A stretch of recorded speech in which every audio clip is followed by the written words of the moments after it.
The brain is the least understood organ, and yet is the very important organ because it literally runs our lives. Welcome to Mind Vault Podcast, where we unlock minds one story at a time. I'm your host, Dr. Clementine Chawane, and I'm looking forward to having thought-provoking conversations that will help you and your loved ones with regards to mental wellness and building resilience. Hi guys, welcome to another episode of Mind Vault Podcast, where we are unlocking minds one story at a time.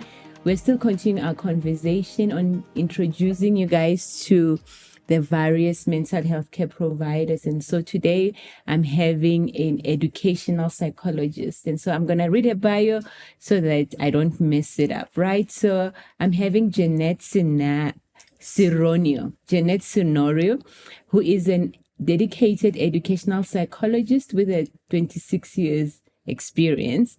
And she passionately supports kids, which is children, adolescents, and their families. Her extensive experience in both primary and remedial schools reflect her commitment to fostering growth and resilience. Jeanette has shared her insight on social media platforms and main media platforms, including SABC, and as well contributed to various magazines that were usually managed by Media 24.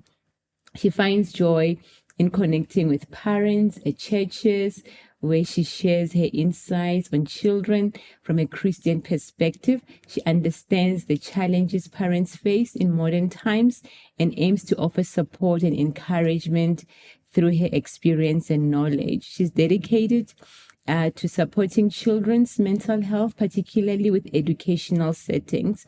She helps children facing various challenges, including learning difficulties, trauma, and conditions like ADHD and autism. She's committed to guiding young parents and uses brain-based therapies and effective communication to foster the connection.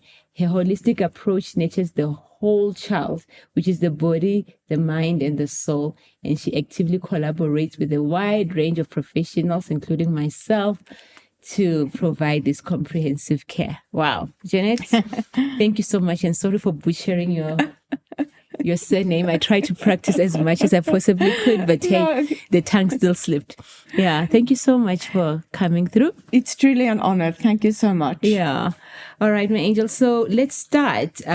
What is educational psychology? Can you share your personal journey on how you became an educational psychologist? What inspired you to do that? And yeah. Oh, wow. I suddenly feel tearful that you ask that. Yeah, no, I'm really passionate about children. Yes. So at a very young age, I was already only 17 years old. And then God called me to work with children, and I knew that I would love to work with children in need. Yeah. So it was quite a journey. I first had to study a BA, Bachelor's of Art, with languages and psychology. And then I did my teacher training. And then after that, I could only go into studies in educational psychology, doing the honors and the masters. And from there on, I worked in various practices, forensic practices, working with children of divorce, remedial schools, and then private practice all the way. Wow. Okay. All right. Yeah. You look young for you to have gone through all that. Thank you so much. Okay. So what is educational psychology? So educational psychologists are passionate about the well-being of the child. But we have to take into consideration that when we work with children, we work with teachers and parents, because children have teachers and parents. So our main focuses are their behavior, their feelings, their thoughts, and we try to work with everything. So we have to provide a lot of parental guidance, which I find is exceptionally important, because you can see a child in therapy, but they have to go home. So we have to equip parents how to deal with the children, especially when they have difficulties. How are you going to face the difficulties at home? And then also we do some career guidance as well, and then obviously equip teachers most teachers are trained, they get a bit of training in psychology these days, but with further help and guidance in assisting children with the contemporary issues that they struggle with. Yeah. And what usually are the contemporary issues that children struggle with? I must say we are really living in a very anxious society. Yeah. Children are exceptionally anxious these days. Not like in the older days where it was more ADHD, children from divorced families and so forth. These days, children are exceptionally anxious, and then ADHD and children on the autism spectrum. Yeah. All right. So those are mainly the children that you see. And how are these kids referred to you? Are they referred to you from schools because they are struggling academically? Or like you said, are you seeing kids who are battling with behavioral problems, emotional regulations? Definitely, yes. So emotional regulation, dysregulation, it's a huge concern. Yeah. So obviously that plays out in their behavior. So they are referred by schools mostly. And some parents just sign up themselves and say, look, I don't know what to do any longer. I don't know how to handle this. Could you please help? Yeah. So it's and then obviously from you guys. Thank you so much. Yeah. So would you say that, because yes, a psychiatrist needs to see somebody who is battling with mental health, but like earlier on we had a life coach who doesn't necessarily have to see people who are disturbed mentally, whether it's manifesting through behavior changes or emotional dysregulation. Do you ever see children that are struggling finding themselves, or they feel like, yes, I am a average student, but I feel like I have more potential and I want to improve my marks? Do you ever see children that don't end up with a diagnosis? Well, with the high school children, definitely they struggle with finding themselves these days, especially. I think it is definitely on the increase, and social media play a tremendous role in that, and actually a very negative role. So that's a huge concern because they spend immense hours on their phones, and the parents just don't control that sufficiently. So that's a huge concern. Okay. And obviously with all the, they're bombarded with info from social media, you will feel at loss with yourself when you're bombarded with all of this coming from the outside, and you have to find yourself. That's it. It creates tremendous difficulties for them. So you do offer support to high schools, because like you're saying, with the teenagers mostly, because they're starting to be self-aware, and they might be the one that initiates the help, and like children who the parents would be concerned or the teachers will be concerned. Do you work with schools to support children in general, adolescents in general, or we usually wait until there's a problem to intervene? I'm mostly called out by primary schools. Okay. So the high school children mostly, they sign up themselves, report themselves and say, look, I'm having a hard time. Yes, I'm battling. Okay.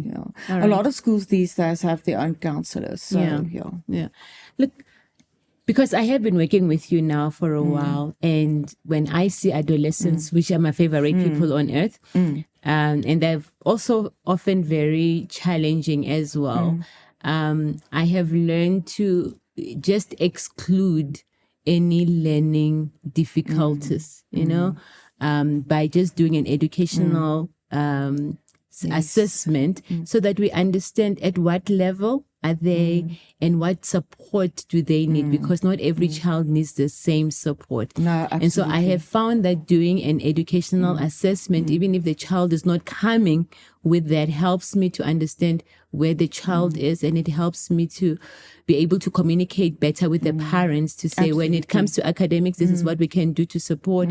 When it comes to emotional regulation, this is what we can do to support. So would you advocate that, all children should go for an educational assessment, just for us to have a base, a scientific base, so that if they struggle later on in life, we can always reflect to the base, especially when they are not dysregulated. So for instance, if I take my child who's okay, is it wrong for me to take my child who's doing well at school for an educational psychology assessment, so that I can know how to support them at their level? Or should I wait until the wheels falls off. No. I agree with you. I think it's very important to actually get the idea of where your child is functioning. Yeah. You know, when we work with the children, I think people misunderstand intellectual assessments quite a bit. When we work with children and we do the intellectual assessment, we actually get to know the child quite well. We can, if I can say I explain to parents, even if I'm going to work with them emotionally, even when they are referred for an emotional difficulty, a behavioral difficulty, I still want to do the intellectual assessment. Yes. Because like you said, you can see on what level they are functioning. It's not like you're going to say, this is the child's IQ cast in stone and this is what it's going to be forever. Yeah. You are actually looking at different areas of functioning. And while I'm working with them, I observe their behavior. What do they do? How do they respond when they are challenged? Yeah. Is any anxiety showing up? Is performance anxiety showing up? Wow. Are they processing the information? Do they listen to the instructions? So in our reports, we actually write a whole paragraph on just our clinical impressions. Yeah. And then in terms of children who's not showing any difficulties as yet, because like even your gifted children. So if I can use them as an example. Okay, please, They will be reported because they are weird and they are picking up problems with the teachers. And I actually have a very soft spot for your gifted child. And then the parents will bring them for therapy and say, look, they're excluded at school. Nobody wants to play with them. They are labeled as weird.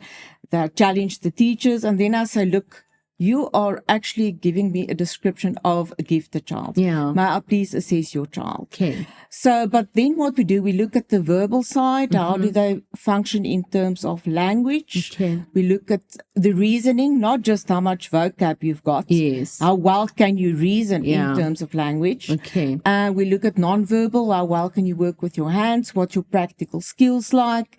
Can you interpret visual, nonverbal information? And then there's obviously two scales where we just look at attention. Okay. Working memory, which is more of an auditory attention, and then the processing speed, which is pen and paper task. Okay. But we can see how fast do they process information, and do they actually pay attention while they are doing it? Are they focusing? Excuse me here. Because often we think there's a whole misunderstanding in terms of attention deficit disorder as well. Yes. People think that those should be the children who's really like drifting off in class and who's the hyperactive ones. And sometimes it's the goody two-shoes little girl in the class. Everybody thinks she's paying attention. Yes. But then there's a drop in her school marks when she goes to grade 4 or grade 6 or grade 8 or grade 11, when the learning problems show up. And then when I say so, I can see, but she's not really focusing that effectively. Yeah, even though she's smart. Even though she's smart. And also misunderstanding with your anxious children, you know. Sometimes they are anxious because deep inside, they are aware of the fact that they're not really fully focused. Yeah. So you can often see that relation between anxiety and inattention showing up. Yeah. Wow. So I would definitely recommend to parents at like maybe grade 4 is a very, very good time to have your child assessed. And the particular reasons for that would be to see what are their strong points, what are their weaker points, are there any significant discrepancies? If there are, then we know the lower ones we have to pay attention to. Those are the areas that need attention. Yes. Because you want a well-rounded child who's developed to their full potential in all areas of their development and growth. Okay. And, not with all these spikes and then there's frustration. Yeah. Okay. All right. So I hope the parents are listening, that it's harmless to take your child for an assessment so that you know at what point they're functioning and how to be there for them specifically. Okay? Yes. But before we go to the next question, I wanted us to define what is a gifted child. I know it's not a scientific term, but when you say gifted children, who are you referring to? When I'm saying from my perspective, gifted children, obviously there's a giftedness and talents in several different areas of development. But when it comes to intellectual giftedness, we are looking at an intellectual ability of about 120, 125 upwards. So the ones that So we when are you do looking the at the intellectual. superior scale, Okay. when we do the intellectual, Okay. specifically on the intellectual scales. Okay. Yeah. All We're right. not talking about multiple intelligence now. Yes. That's a whole different topics on its own. Yeah. Yeah. Okay. All right. Great. No, because one of the things that I have come across in my practice is those gifted children who are very smart, and sometimes I say to them, you're too smart for your own good, right? Because they have an extremely high IQ and then they struggle emotionally. So they have a lower EQ, and that's why they are rejected by friends, or they struggle with peers in a social setting, and they would come to us with anxiety. And it's at the stage where in adolescence, the priority is to relate to your peers. And so when they struggle with that, it doesn't sit well with them, but it's because they usually are too much in their heads and not so much in touch with their emotions, hey? Also, they come across differently because you must remember they are not representing the norm. They're not representing the average. Yeah. So the interests are, elevated. Okay. It's on a different level. Yeah. So like if I can use an example, maybe the average boy would say, I love my dad's car and it's blue and it's a Toyota Hilux, whatever. And then the gifted child will say, look, I'm not fitting in, but I hear the boys are talking about cars. So maybe I should find out more about cars. But then they go home and they study cars and they come back and they say, it's a V8. Guys, my dad's car, the specs and the torque and the this and the that. And then they're still going to be frowned upon because the other boys will say, actually, we just want to talk about the blue Hilux. Yeah. That's so great. Yeah. We don't want to talk about 4x4, the horsepower. and this is what we can do. And then they go into the technical details. Yeah. So, and then they're still frowned upon. Okay. Yes. So it's hard for them because they study things on a higher level and in much more detail. And that's what's so tough for them. They're misunderstood often. And the thing is, I think they should understand that it's because there's few of them. Yeah. Okay. The rest of us are average, So if they are above average, maybe there's only 10% of them in the world. And the chances of them meeting another weirdo, I like calling them that, it's less, and it's okay for them to understand that their brain is just wired differently. But how as well, they should be intentional about learning the social skills that makes them relatable. Yeah. Yes. Okay. All right. And so I know that you focus mostly on learning difficulties. How does learning difficulties affect mental health in general? Look, it will be different for your primary school children and your high school children. Okay. Yeah. But for both, definitely you will see a drop in their self-esteem. Okay. It usually causes quite a bit of harm to their self-esteem. Yeah. And you will see the anxiety showing up. And what you will see with your primary school children is maybe, that quiet child in class that's just not taking part. And they will be the ones who would ask the teacher if they could please leave and go to the bathroom. Let's say they struggle with a maths class. When they know, okay, next period is maths, they will put up their hands and say, look, may I please leave the room? Yeah. Because every time when the math lesson Yeah. starts. Your high school children, what we unfortunately see also is the cutting from the stress and anxiety and not coping. They start cutting. Also isolating themselves, not socializing with the other children, quite a bit of withdrawal, but that you would also see with the primary school children is the withdrawal. Yeah. And then what parents could also, watch out for is sleeping patterns changing, eating habits changing. Are they picking up on maybe their children are becoming more quiet, more reserved? Is there any signs of depression? So it's actually tremendous. It spirals out to your functioning as a whole person. Yes. When there's learning difficulties. Yeah. Great. And also, they're scared of being judged. Yes. Yeah. And it doesn't sit well with them when they fail. They're aware of it. What's wrong with me? Why am I different? Right. And also the negative self-talk that would come from that. I'm stupid. I can't do anything. Yeah. And they tend to be bullied a lot. Or bullying has nothing to do with learning difficulties? No, definitely. There is the chance of bullying, but they will be more lucky if they excel at something else. Like Yes. if they're good on the sports field and it's a good rugby player or a good athlete or a good hockey player or a very beautiful girl and she's quite stunning and good looking and she's in fashion. So if there's no other area where they excel, then definitely they often bullied and ostracized. Yeah. And also because they have learning difficulties, they usually don't know how to defend themselves, like you're saying, you know, unless if they do well at school, or in the field, there might be something that compensates for their learning difficulties for them to be able to relate socially to their peers. Hey? Yeah, they'll be less assertive. Yeah. Definitely less assertive. Okay, great. Yeah. Okay, so what are the common learning disabilities that you have come across and that you can pick up in a learning, in an intellectual or an educational assessment? So the most prevalent one is definitely attention deficit hyperactivity disorder. Yes. There's different Types. So you get the predominantly inattentive type, the children that battle to pay attention. Those are also usually the children that show up with the higher or the elevated levels of anxiety often. Yeah. The slower processing speed and the auditory processing is a tremendous problem, but I'll get to that just now. Okay. And then you get your combined type where the children are also quite hyperactive, externally distractible by whatever the noise that's going on in the room. When you test them, usually with the boys, when a car is passing by, you will see them immediately looking. And then your impulsivity. Some of your children who just can't wait for the question to be done before they start answering. Yes.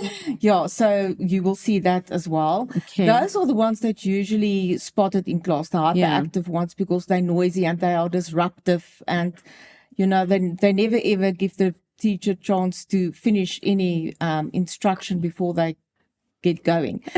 But a huge problem these days, and that is actually something that I want to focus on. On and also make the parents aware of, is the fact that the auditory processing is so weak. The children's listening skills have dropped tremendously in the past 26 years. All right. And that has a direct effect on language development. So what we see now is quite a significant difference between your verbal scales and your non-verbal scales, where the verbal scale is actually quite low. The children's language functioning really, it's going backwards. Wow. Very, very rapidly. And that's a problem because if you can't communicate, it's also very hard to express your emotions and what's going on inside. And that's when the acting out behavior also starts. Wow. And then of great concern these days for me is also the reading problems. Children today cannot read. Yeah. And I think one problem there is that they are not read to. I'll always make an appeal to parents. When you put your child to bed at night, please read to them. Your little children, your preschoolers, your primary school children, before they are able to read themselves fluently, please read to them. Those bedtime stories are crucial. Yeah. That's where the language development starts. That's where the listening skill starts. Your vocab will be enriched. Without those skills, it's very hard for a child to start reading themselves. Okay. And unfortunately, that's not getting the attention that it should. Like in the past, when you ask a parent, so do you read to your child at bedtime? Most of them would say they don't. No, I would say, so I don't think they're in a bedtime reading. They're almost teenagers. One is a teenager, one is not. And I don't think I read to my kids because of the lifestyle, right? Yes. I'm a full-time employee or I'm full-time working. And so when I come home, I also want some time. So are there things that we can do to help? So what is causing all this? What is causing you said the listening is auditory processing. Yes. What is causing that? Unfortunately, I think we're living in a very visual society with technology these days. So the emphasis, I can tell you now that some children's visual cortex are definitely way overdeveloped in terms of if in comparison to they're listening still, because they're definitely. always watching something. So we're living in a screen society. Wow. So the visual cortex is getting a lot of attention. Yes. Well, and also another thing is that way back, children were expected to listen the first time Yes. when spoken to, Yeah. either by a teacher or parent. Yeah. These days, parents, teachers repeat themselves. So the child knows, I don't okay, need the to person's listen. going to say it 3 times. So Okay. I'll listen by the 3rd time. Wow. So the conditioning as well. Yes, is also That is worrisome. playing a role, definitely. That is worrisome. Okay. All right. So are there things that we can do with our current lifestyles to help compensate for that? Is it better for me to have an audio book, or is it still that they must listen to mom's voice? Because it's usually moms. Like you said, it's moms. You didn't say dad. All right. But is it, can we try and make sure that we help the whole brain develop? Because the child's brain develop according to the exposure. So if they are exposed to certain things, it will focus on that. And that's why you're saying the visual cortex develops better, and then the auditory cortex is underdeveloped. Not receiving a lot of and then we are attention, seeing that coming out as ADHD, because I was wondering, Yes, absolutely. why are we having a high diagnosis of ADHD? Yes. And I thought it was in the food or the air, but I never thought of it from that all angle. of the above. Yes. Yeah.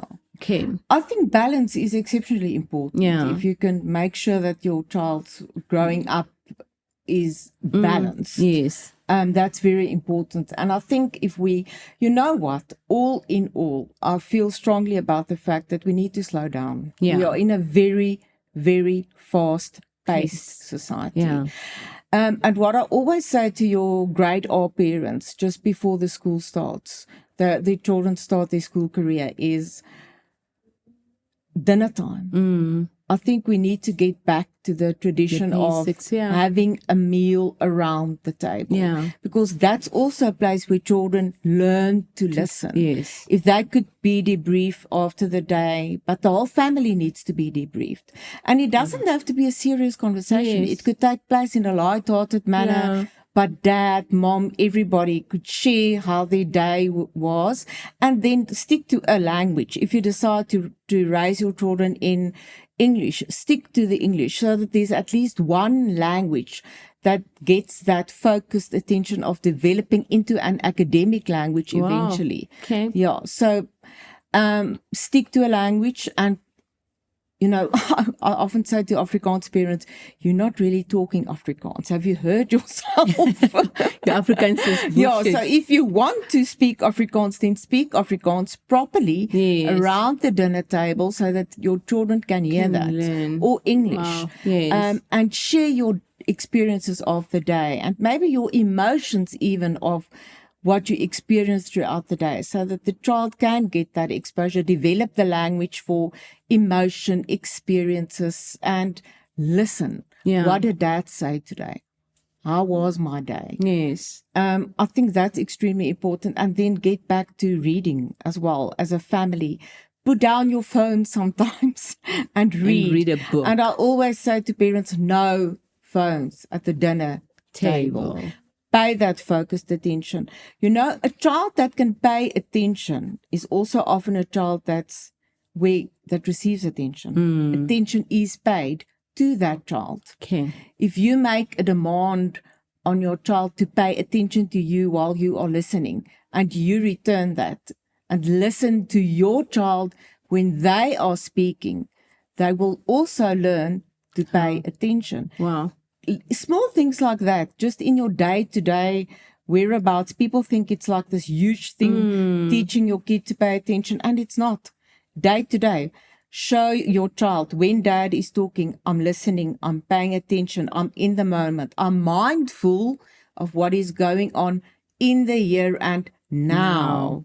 And I think that is very important. Okay. Because we are far too fast-paced. We are too fast-paced. We need to calm down and slow down. Great. Even for little children to develop properly, Yes. we need to slow down. It's for their development. I'm learning so much, right? And so we can pick up ADHD from educational assessment. We can pick up reading problems. We can pick up dyslexia and all that. Yes. And then also dyscalculia, children who just cannot, absolutely not do mathematics. Yes. Yeah, there are quite a number of them that's also just battling. There's just no way. So, and intellectual disability, right? Yes, and then unfortunately intellectual disabilities as well. Yeah. And for those children that have been found to be low in their IQ and really battling with intellectual disability, or sometimes even with the ADHD so severe that they're not coping in a mainstream school, even though they are on treatment, right? What are the supportive measures that we can put in place for them to still flourish? You know, what changes can parents make in their lives, whether it's on their expectations on the children, because sometimes the parents I want to make a doctor out of this child, and the child for whatever reason is not capable of that because of their intellectual functioning. What alternatives are there, and what can we do as parents and as society to help the children with learning difficulties? Or you saying actually mental lower IQs. Yes. So that's very hard for the parents to accept. Yeah. It takes quite a long time for them to accept that. Yeah. So from 13 years onwards, there are high schools that accommodate them. The problem is with the smaller children, with the younger children in primary schools. They often have to be accommodated in the class until they can leave and go to high schools that's more practical and that can accommodate them, where they can learn the practical skills. And you know, they can still make a success of their lives when they've acquired those practical skills. But usually if we can expose them to therapy from a young age, like speech and language therapists, occupational therapists, remedial therapists, anybody who could enhance their learning processes, that could also be of tremendous help. If they could at least reach a reading age of 12 years old, then we know that they are literate. Yes. And they will be able to help themselves in bigger society one day. If they can at least reach that level, that will be great. All right. But the smaller children will, unless the parents can afford it, there are homeschools that accommodate them and help them to reach their full potential and develop as a whole person.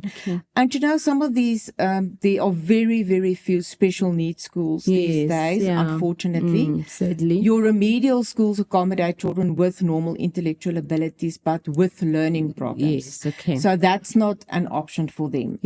But there are smaller learning environments, special, special homeschools that accommodate quite a diverse spectrum of special needs children.